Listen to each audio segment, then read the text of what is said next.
¿Qué te sucedió? Bueno, a los 8 meses de nacida, a razón de un virus que se propagaba en las zonas rurales, ahí me dio secuelas de poliomielitis y pues desde ese entonces pues mi vida ha sido a través de la visión de la discapacidad. ¿Qué es la poliomielitis y en qué te ha afectado? La poliomielitis es un virus que te ataca en el cuerpo y que hace que tus nervios y tendones mueran y no te permite el buen crecimiento de las extremidades. Puede ser brazos, puede ser solamente las piernas o cruzado igual. Eso es lo que pasa con el virus de la poliomielitis. Básicamente lo que te impide es a caminar, creo es lo que yo he notado. Así es, como te limita el crecimiento y te mata nervios y tendones, pues obviamente el movimiento, articulaciones, como normalmente se hace, no las puedes realizar y necesitas ayudas funcionales. En algún momento puedes utilizar muletas, aparatos ortopédicos, bastones o en su caso silla de ruedas. Ok. ¿Y esta es una enfermedad crónico-degenerativa o está controlada? No, es un virus que durante un momento, de acuerdo a la etapa, porque te puede dar desde muy pequeño, recién nacido, o hasta los 1 o 2 años, al momento que tú llegas a tu nivel de crecimiento, así como quedaste, así te permanece. En este caso, a mí me mató nervios y tendones en casi todo el cuerpo, sin embargo, a través de la rehabilitación recuperé el 90%.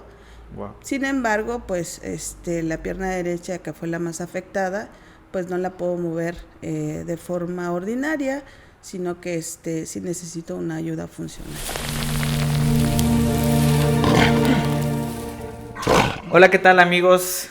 Como ya escucharon, hoy estamos con una persona que sin duda alguna ha tenido que pasar muchos obstáculos a lo largo de su vida, pero no la hemos invitado precisamente por la discapacidad que ella tiene, sino por los logros que ha tenido. Y hoy tengo el placer de presentarles a Banji. A Banji, dentro de todas las cosas que nos va a platicar, nos va a contar cómo puedes superar tus obstáculos, tus miedos, y en el caso de ella terminó seleccionada nacional participando en el Mundial de Básquetbol en Ámsterdam, si no Así me es. equivoco, ¿ok? ¿Cómo es la mentalidad de una persona que ha sufrido lo que tú has sufrido, pero sin embargo no se ha dejado de rendir y se ha convertido en un atleta de alto rendimiento, si lo podemos decir así?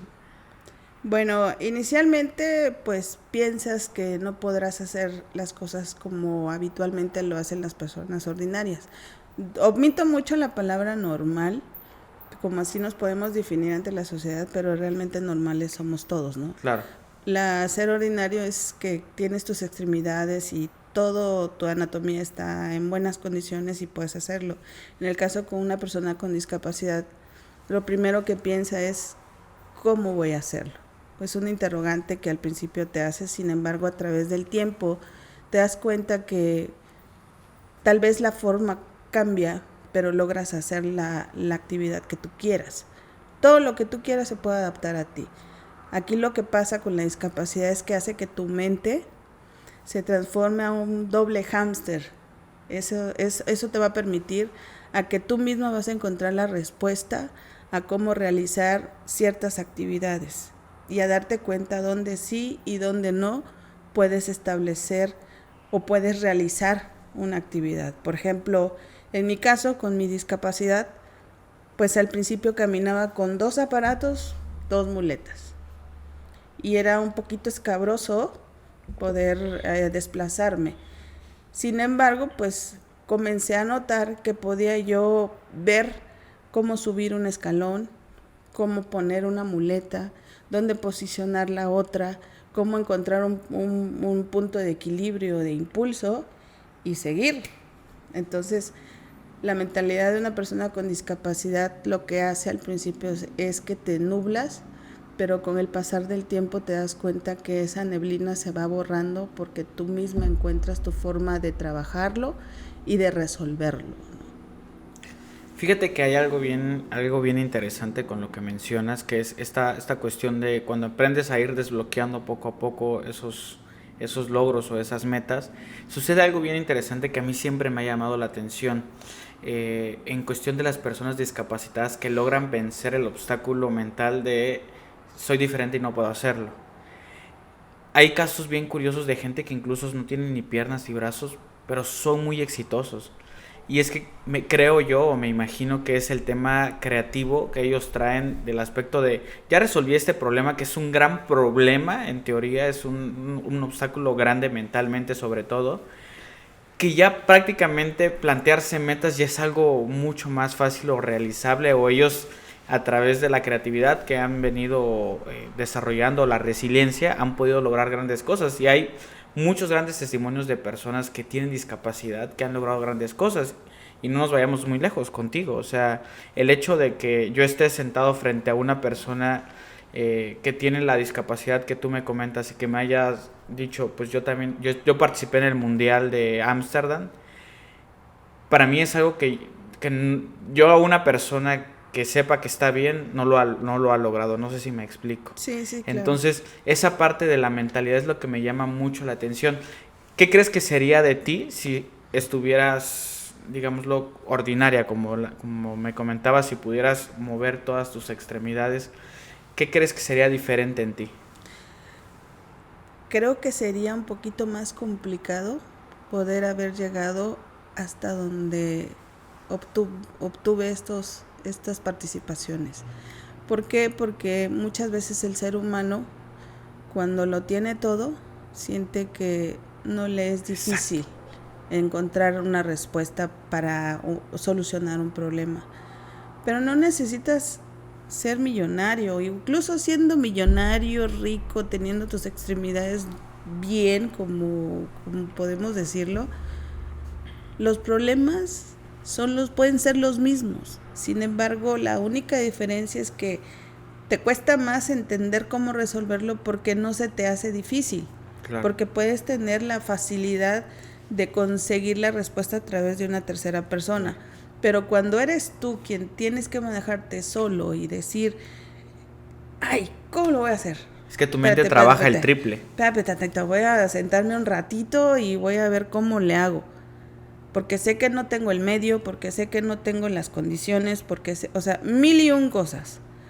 Y entonces ahí es cuando viene el segundo hámster y te dice, espérate tantito.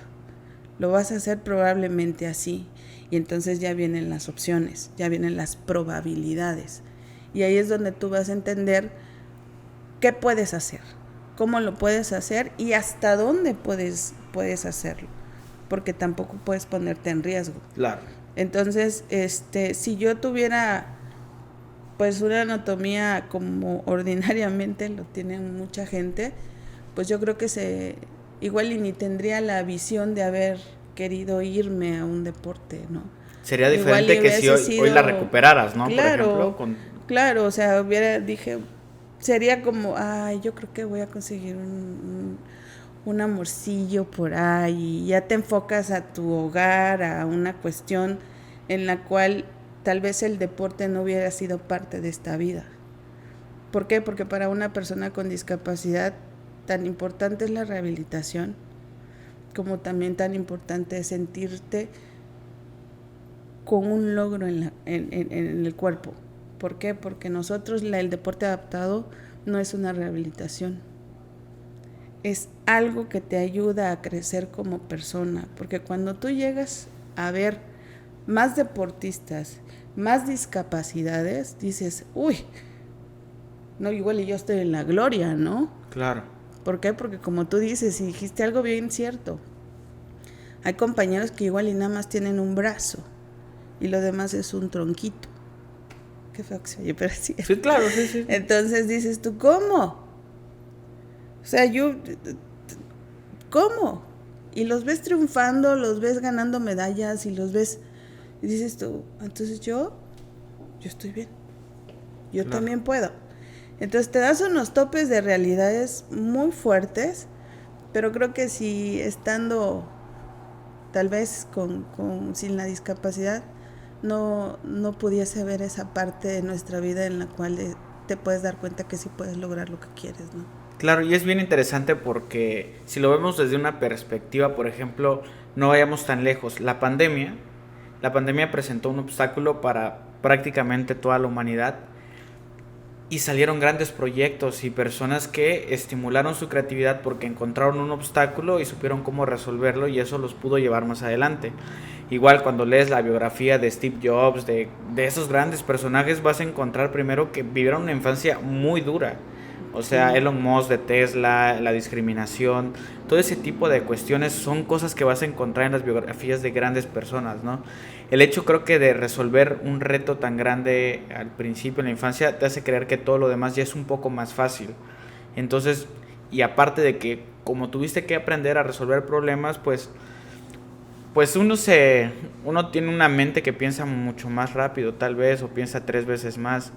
Y otra de las cosas que mencionaste que también me hace algo bien interesante y lo que yo siempre he creído es que los grandes problemas que tenemos también son grandes bendiciones, si las sabemos tomar a favor, o sea, son grandes aprendizajes. La otra es que pues si no los tomas como aprendizajes pues te tiran y te deprimen, ¿no? Así es. En tu caso, en algún momento hubo ese obstáculo mental de decir, eh, no, quedarse,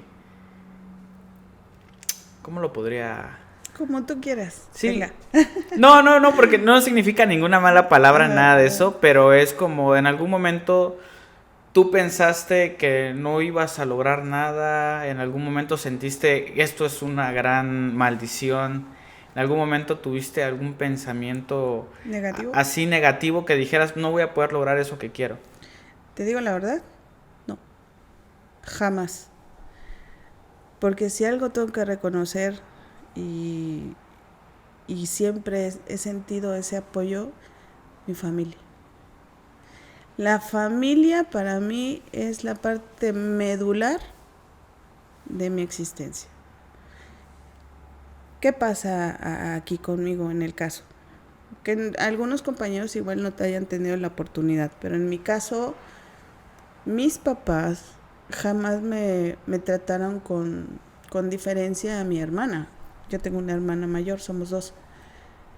Sino que tanto le daban actividades a mi hermana como me las daban a mí. Antes era de que ellos pensaban, no, cuidado que no se caiga la niña. No, o sea, un cuidado extremo. Claro. Llegamos al DIF, que siempre he dicho que es la casa que también me salvó. Ok. Me dieron rehabilitación y la psicóloga que estaba en el DIF le dijo a mi mamá y a mi papá, no, deje que su hija se caiga, que se levante, que haga actividades de forma habitual.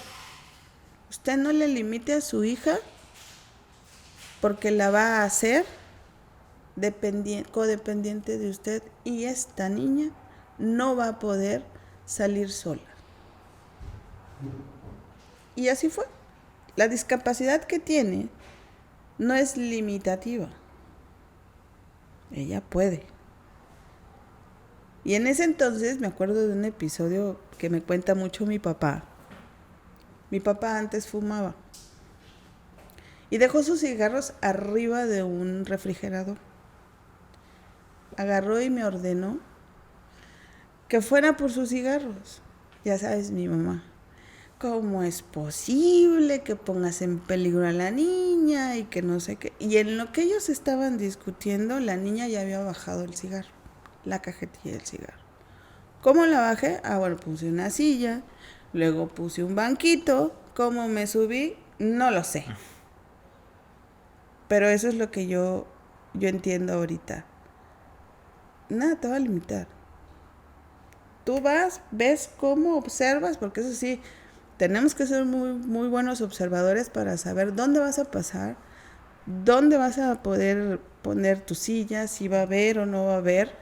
Entonces, mientras mis papás discutían, pues la niña ya había bajado la cajetilla de cigarros, ¿no? Y entonces cuando, mira, y desde ese entonces gracias a esa acción y gracias a que mis papás entendieron que no debían limitarme, es como hoy gozo de muchas glorias y muchas cosas buenas en mi vida.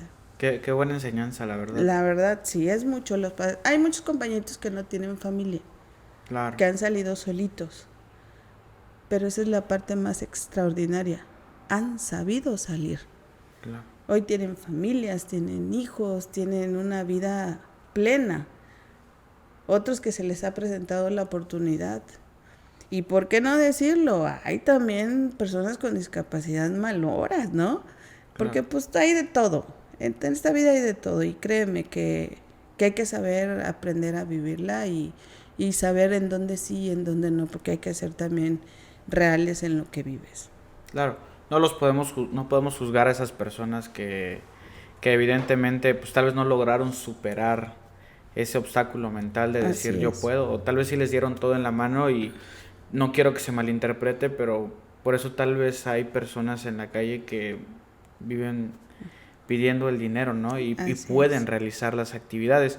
Y aquí se me viene algo bien interesante que, ¿qué sería una discapacidad limitante? Por ejemplo, hay discapacidades como por ejemplo el parálisis cerebral, a discapacidades como degenerativas que forzosamente Claro. necesitan tener el apoyo de otras personas para poder continuar ellos, ¿no? Y es ahí, por ejemplo, bueno, no soy doctora, pero hay muchas discapacidades que no le permiten a la persona que la tiene desarrollarse por sí solas. Claro, sí, eso es Y perfectamente hay entendible. muchos temas, por ejemplo, el señor que hizo de Superman, Ujú. que se cayó de un caballito y quedó cuadrapléjico total. Sí.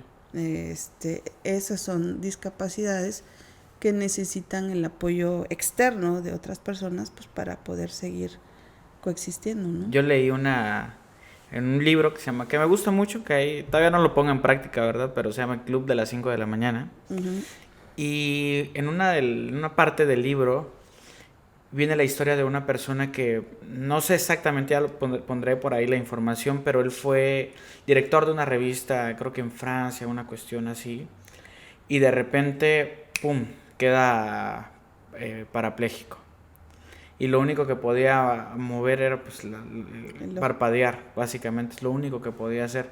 Pues el tipo escribió un libro, así, desarrolló un lenguaje y a través de parpadeos escribió un libro para contar toda la experiencia de lo que estaba viviendo, ¿no?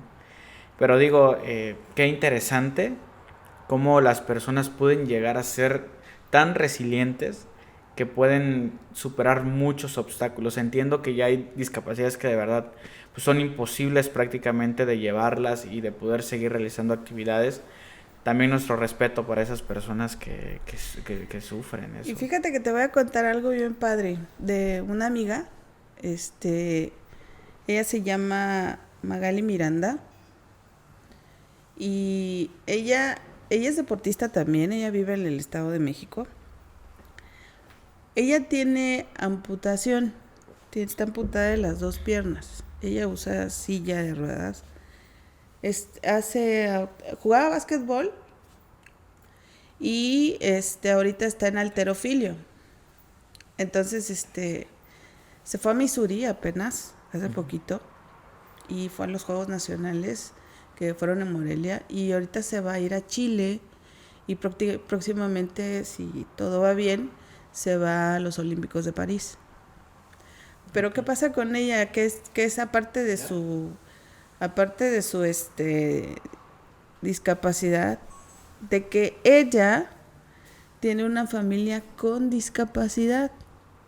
Fíjate cómo es. Y son solitos. Por ejemplo, ella tiene la amputación. Su esposo tiene amputación en una pierna. Sus dos hijos, que son mis ahijados, Okay.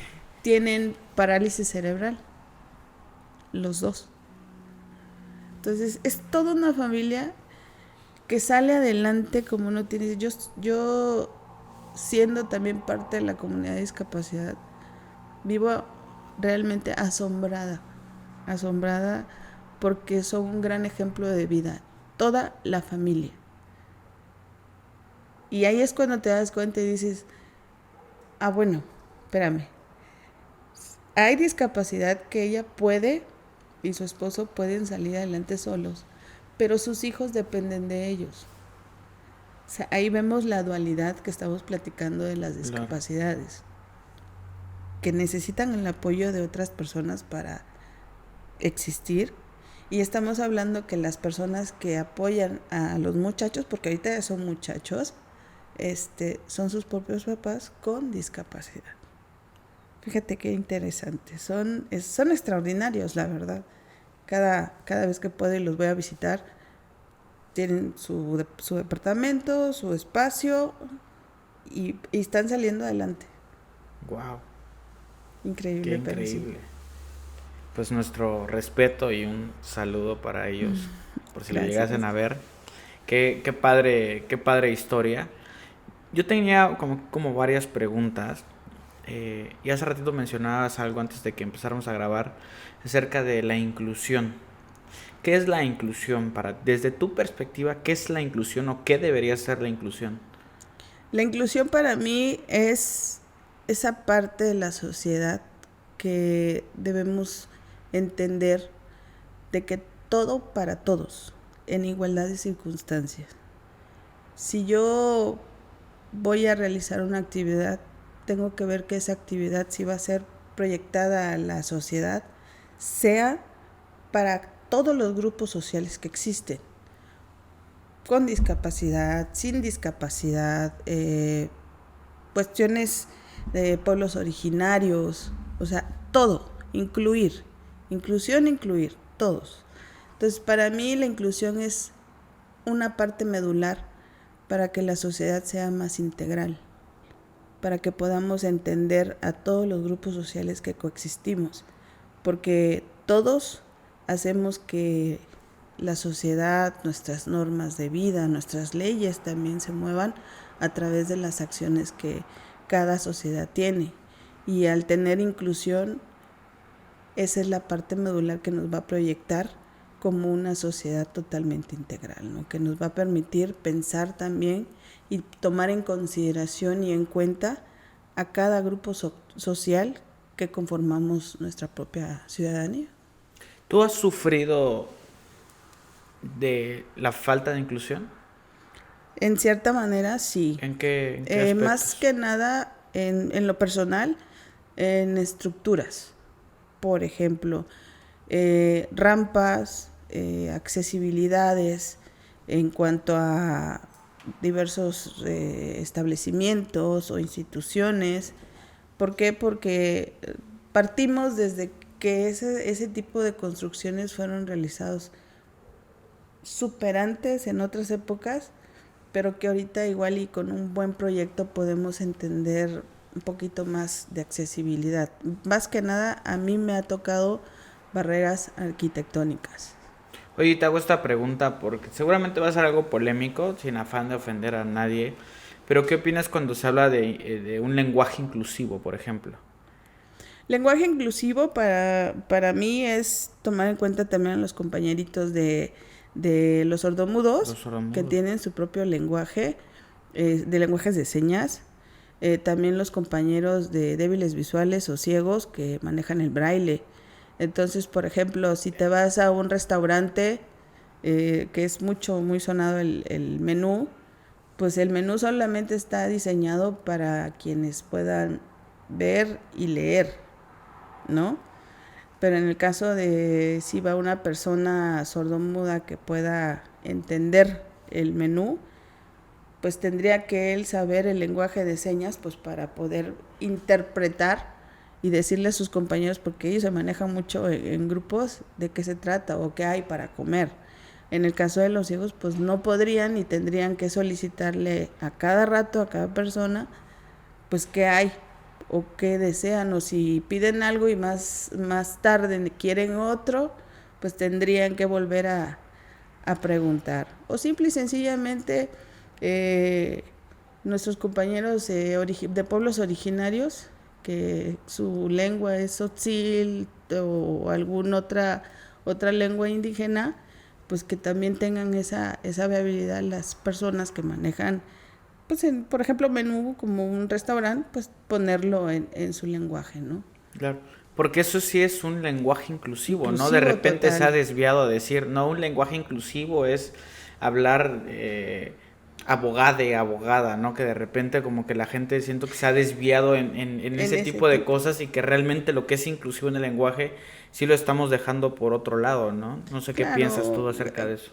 fíjate que en ese tema yo siento que uno decide al final. Ahorita estamos en la época de cada quien decide lo que quiere ser y cómo quiere ser y dónde quiere ir y todo. Sin embargo, creo yo que estamos desviando esa parte porque podemos platicar en el lenguaje que tú quieras. Tanto yo respeto tu formalidad Claro. de cómo conducirte, como tú tienes que respetar la mía y entonces habría un choque. Pero si hablamos de inclusión es Inclusión diferente. es diferente, claro. ¿Por qué? Porque no va a un estereotipo o a un tipo de género, no. Va a una circunstancia en la que las personas puedan entender y comprender lo que les estamos tratando de informar o Claro. decir, cómo a través de cómo ellos son, cómo ellos interpretan. La inclusividad habla sobre distintos tipos de escritura, distintos tipos de actividades o de culturas, ¿no? Considero que ese es el lenguaje inclusivo. Claro, no estoy en contra Ah, no, claro, sí, sí, sí. de cómo te puedes Expresar o cómo, claro, sí. claro, Sino no. simplemente a lo que me refiero es el tema de cómo de repente se pueden desviar las cosas y realmente creo que lo más importante en un lenguaje inclusivo es incluir a las personas, ¿no? Claro. Básicamente. Eh, Dentro de esta cuestión de inclusión, de repente siento que en la escuela te pueden enseñar a decir, ah, tienes que respetar a las personas que tienen discapacidad, pero eso no siento que sea incluyente. ¿Qué crees tú que deberían enseñar en la escuela para realmente formar personas que sí tengan esta capacidad de ser incluyentes con los demás? Fíjate que en la etapa de niñez, el parteaguas es la primaria. ¿Por qué? Porque en la primaria los niños expresan lo que sienten y cómo lo sienten y cómo son. ¿Por qué? Porque el grado de madurez que ellos tienen son como las esponjitas, están absorbiendo información. Entonces, en mi época, la primaria, créeme que yo me sentí súper mejor en una escuela rural, en una colonia de un municipio, que en una escuela aquí en la ciudad. ¿Por qué? Porque en la colonia no habían los niños, no te diferenciaban por cómo estás. Igual y te podrían decir, ah, la que está malita. Y ya. Pero realmente tenía 1000 amigos, muchos. Y tenía más inclusión, o sea, tenía más apego con los niños y nos entendíamos mejor. Cuando hacemos el cambio y nos venimos a Tuxtla, yo entro al último año de primaria y solo un año me bastó para no sentirme incluida en primaria. ¿Por qué? Porque los niños ya te hablaban un poquito, ya te ponían apodos, ya te ponían pues es que ella no puede. Pero ya con ese deje de ¿cómo te puedo decir? Ya como que la negatividad hacía todo Sí, lo que da. claro. Entonces, ahí es cuando te das cuenta que a veces influye mucho lo que ven ahora en las redes sociales, a través de internet, YouTube o muchas plataformas. Y creo yo que ahora, para que los niños puedan entender un poquito mejor, en ese parteaguas que es la primaria, es la convivencia. Ver de al tú por tú a una persona con discapacidad. Un niño con discapacidad que llega a un salón desde el primer grado, yo creo que ese ese enfrentamiento de realidad, ese choque de realidad, pues creo yo que va a ser en ellos empezar a concientizar. Hay una plataforma que se utiliza en primaria que se llama USAER. Este modelo de enseñanza es precisamente para niños con discapacidad que tienen algún tipo de cuestiones que no les permiten llevar bien sus enseñanzas. Entonces, es un curso como lecciones de 2 horas y te regresan al salón, ¿no? Entonces, eso también es muy parte, reforzar esa parte en las primarias también va a ayudar mucho para que la persona con discapacidad, el niño con discapacidad, también se adecue a los niños claro. que no tienen discapacidad, porque no solamente es el PIN, sino es ping-pong. Claro, Aquí claro. es ping-pong. Entonces, esa convivencia también va a hacer que los niños empiecen a ya incluir en su día a día lo que es una discapacidad. Por ejemplo, exacto. Por ejemplo, si va un niño con silla de ruedas y va contigo al salón, pues tú sabes que le debes de hacer espacio para que él pueda entrar y pueda estar en clases. O si van a salir al recreo, pues igual y podemos jugar allá donde sí puedes estar. O sea, pero ya solitos empiezan a entender la inclusión a través de la realidad que están viviendo en sus escuelas, en la primaria. Qué interesante lo que mencionas. Espero que como sociedad no estemos lejos, aunque eso parece. Yo creo que sí podemos. Sí se sí puede, queremos. de que se puede. Y yo creo que si nos detenemos a esperar a que la educación en la escuela haga ese cambio, yo creo que vamos a tardar un poquito más. Creo que debemos empezar en casa, ¿no? Yo tengo aquí otras preguntas, pero quería preguntarte un poquito ya de ti, de tu recorrido. ¿Cómo terminas tú prácticamente siendo pues, una jugadora profesional, digámoslo así, y terminas en un mundial de básquetbol? Pues fíjate que está bien chistoso, porque la verdad está bien chistoso. Yo no iba a hacer deporte, Okay. sino que mi mamá es una mujer muy extrovertida. Mi mamá es una persona que le encanta estar en actividades y todo. Y pues un buen día íbamos caminando en el Parque Central y de la nada se nos acercó una persona que tenía discapacidad, que hoy actualmente es mi amigo, y nos invitó a que fuéramos a hacer deporte al Panchón Contreras, que está al lado del estadio de Víctor Manuel Reina. No, sí, sí. Y pues, bueno, pues miren, puede llegar tal día, a tal hora, y igual y ella puede hacer un deporte. No sabíamos absolutamente nada de deporte adaptado. Y entonces, mi mamá, sí, ¿no? Y yo, bueno, sí, gracias. Nos fuimos a casa y todo, y llega uno de los días que nos había dicho la persona, que podíamos ir. Y no fui. Me fui a esconder a mi cuarto. Yo no estaba, y me dice mi mamá, me habla por teléfono, pues tenía, ya sabes, el Nokia, ¿no? El celularcillo. Sí. Y me habla por teléfono y me dice, ¿dónde estás? No, pues estoy en rumbo yo mintiéndole que iba yo al Panchón Contreras. Y que me cacha. Y me dice, me estás mintiendo. Vámonos. Agarra, me dice, cámbiate, ¿no? Pues es que cámbiate, te vas así. Y pues me llevó a rastras. Y llegamos y estaban todos jugando básquetbol. Y me dijeron, pues súbete a una silla. Pruébalo, porque las sillas son diferentes, déjame decirte, a una silla ortopédica o una silla de uso horario o una silla deportiva, totalmente diferentes. ¿En qué cambian? ¿No?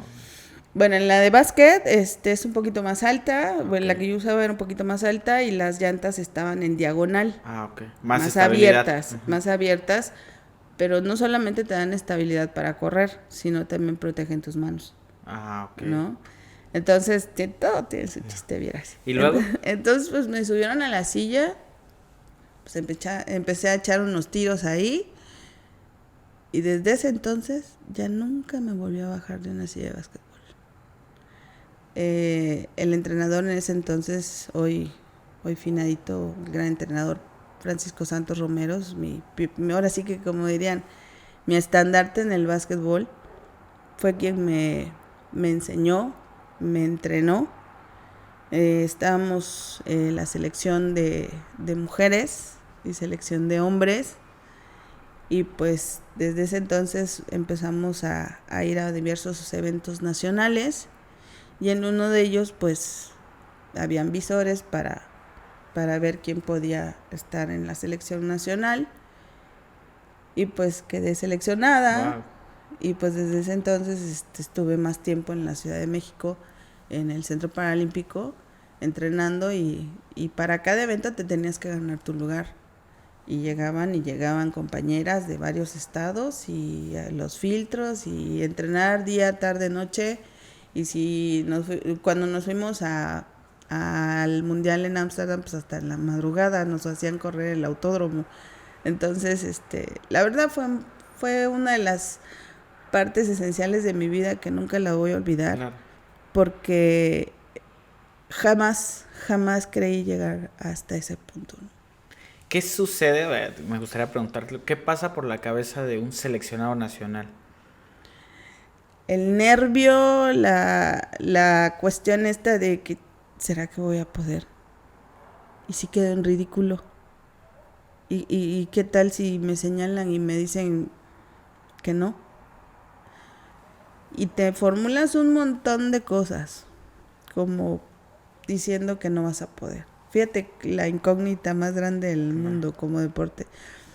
Pero después te das cuenta que si le metes las ganas y los kilos y le metes todo el power, pues igual y puedas llegar a ese ansiado lugar que necesitas para poder ir a las justas deportivas.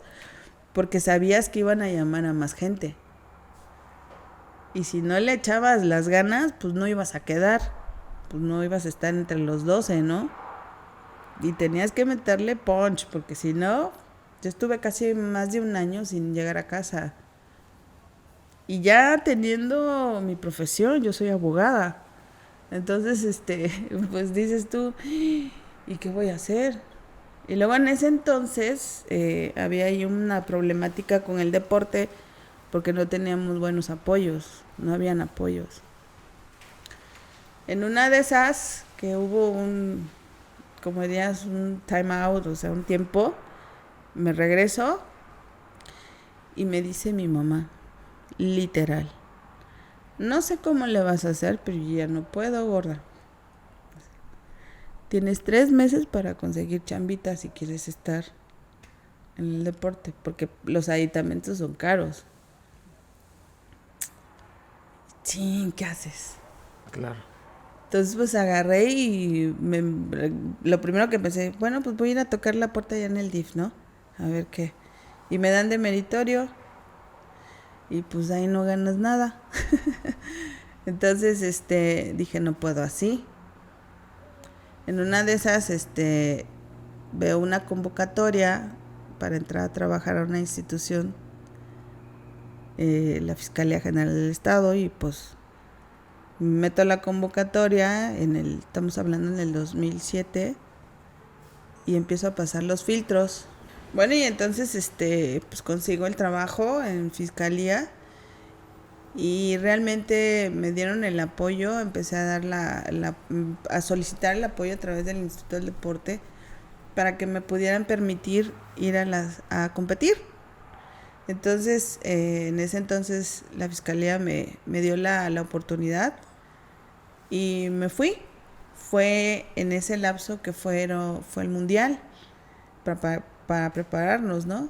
Y fue que a través de lo que yo percibía en el trabajo y algún apoyo que me mandaba mi mamá, que pude yo estar en la Ciudad de México, en el Centro Paralímpico, para poder continuar con mi deporte. Y entonces sí. ¿Realmente pagabas tú, Sí, en teoría, para en ese poder momento, seguir? Sí. Seguir ahí, qué difícil, ¿no? Esta falta también de apoyo Sí, que hay al hubo deporte. un poquito de falta de empatía, podría decirlo, Okay. en cuanto a ese tipo de recursos.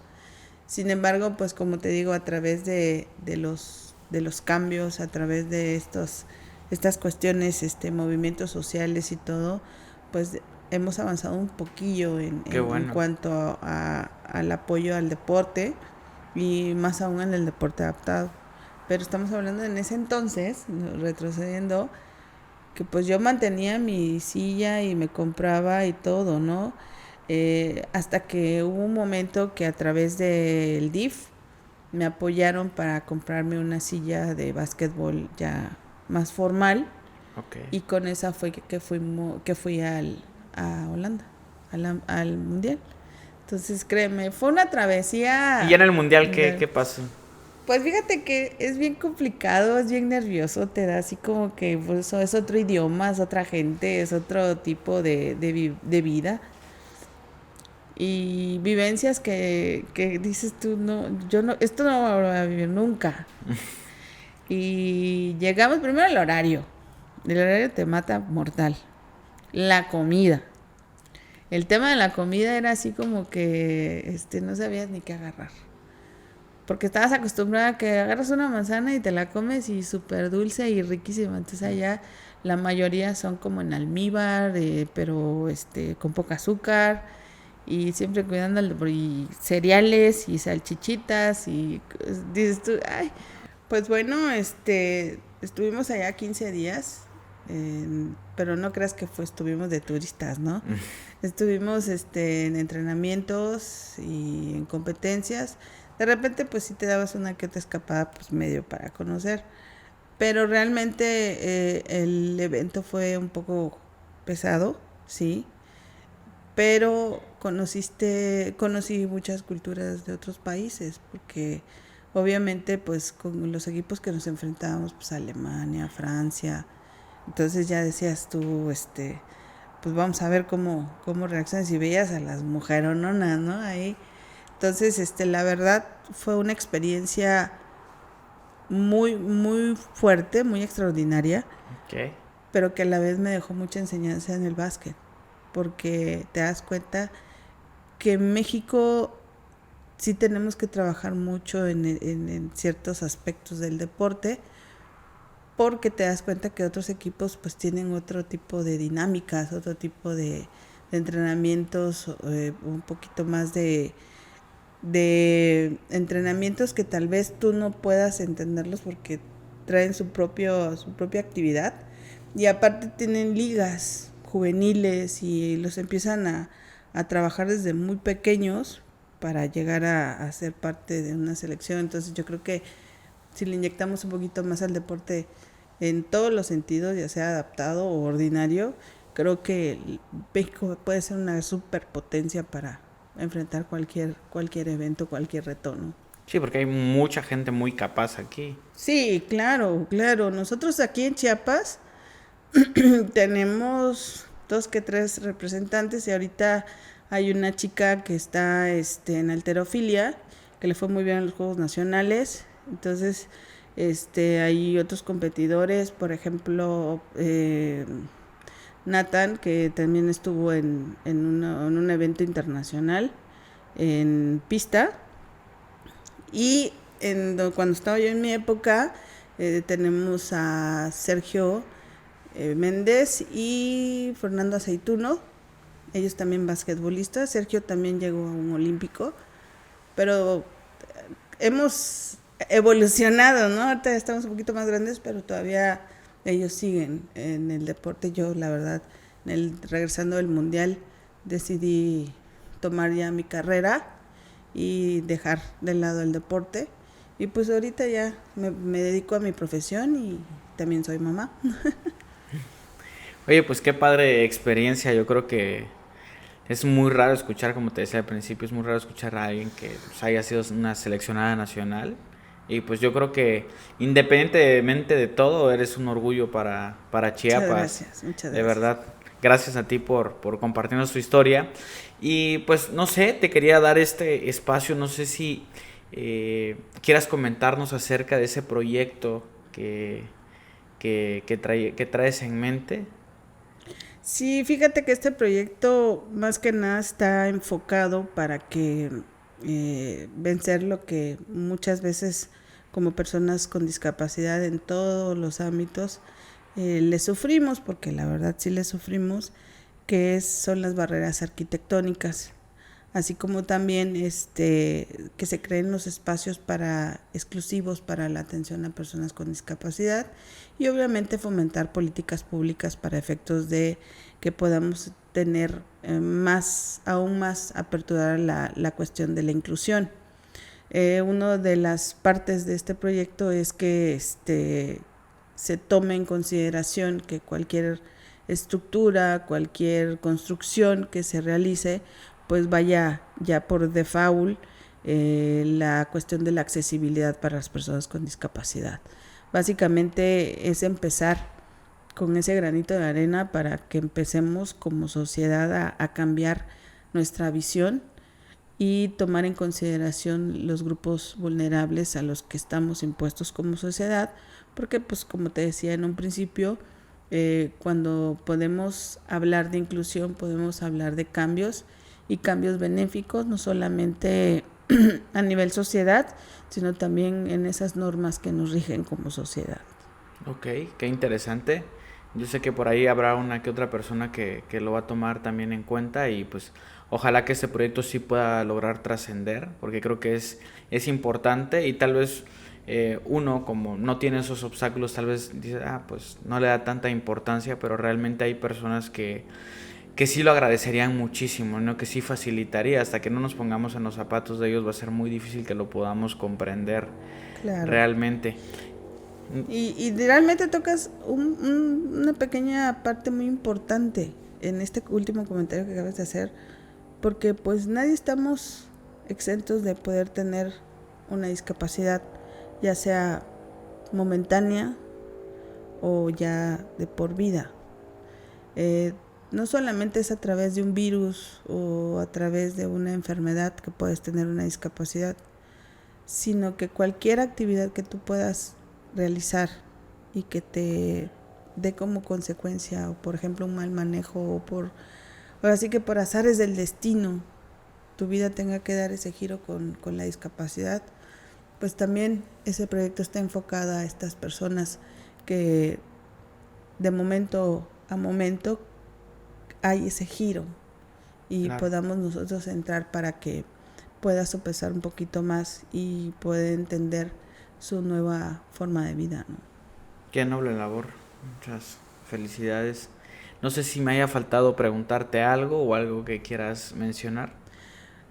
Básicamente agradecerte el espacio y felicitarte, porque a través de ustedes nos podemos comunicar a muchas personas, podemos proyectarnos a través de la apertura de estos espacios, y que nos conozcan, y que a través de ustedes puedan entender un poquito más a la gente que tenemos esa garra para poder salir adelante.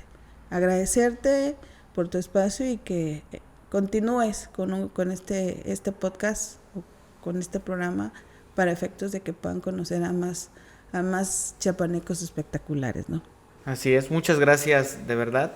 Y pues a ustedes, gente, muchas gracias por ver un capítulo más de Gente con Garra. Hoy sin duda tuvimos a una persona que le hace honor a ese nombre. Muchas felicidades de verdad por los logros y por esa garra y ese espíritu que tienes para salir adelante, y sobre todo para luchar por los demás. Porque uno puede luchar por sí mismo, pero ya luchar por los demás ya te está hablando de una persona que de verdad tiene algo muy bonito en el corazón. Muchas felicidades y muchas gracias por darte el tiempo de hacer esa noble labor. Y pues, gente, este fue un capítulo más de Gente con Garra. Yo soy José Grajales y nos vemos en el siguiente capítulo. Hasta luego. Listo.